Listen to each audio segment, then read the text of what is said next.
L. Servin here. We are getting to work together and curious if you can elaborate on the perfectionism concept and how to establish understanding triggers before they hit. Looking forward to working with you. And so, okay, so perfectionism as a concept, right? First off, not bad, okay? Perfectionism can be a massive driver for motivation. And so for that, it can be a great thing. The problem for a lot of people is that perfectionism damages confidence. So as you are progressing your way kind of higher in your career, you want the motivation to stay high and you want your confidence to kind of go along with it. But for a lot of people, right, motivation and skill climbs, confidence flattens. Confidence stays here. It just doesn't continue to go up. Why? Because perfectionism is sort of defining the ways in which you are evaluating your performance or your skill. So you expect this, which is perfection. You reach this level, which is pretty damn high. I mean, you feel bad about it because you weren't perfect.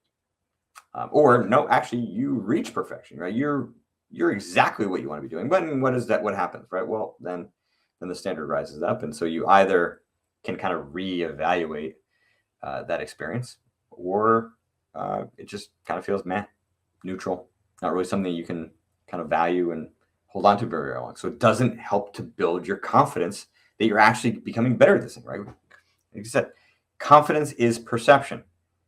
It's the perception of your skill.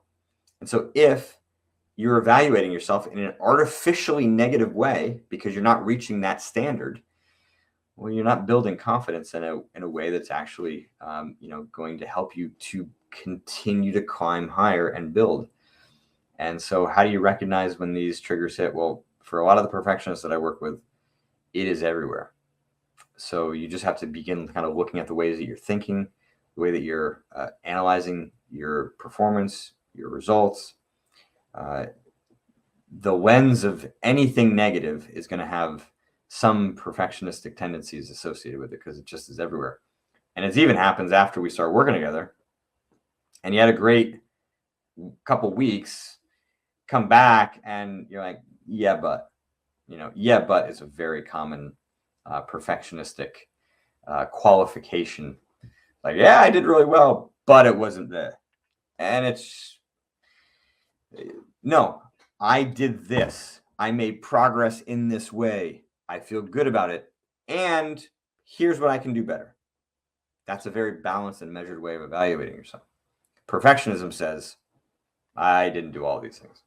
And I sucked in all these ways. And I fell short in all these ways. It's just a very negative way of evaluating yourself. And it's not real. It's not accurate in terms of what's actually happening.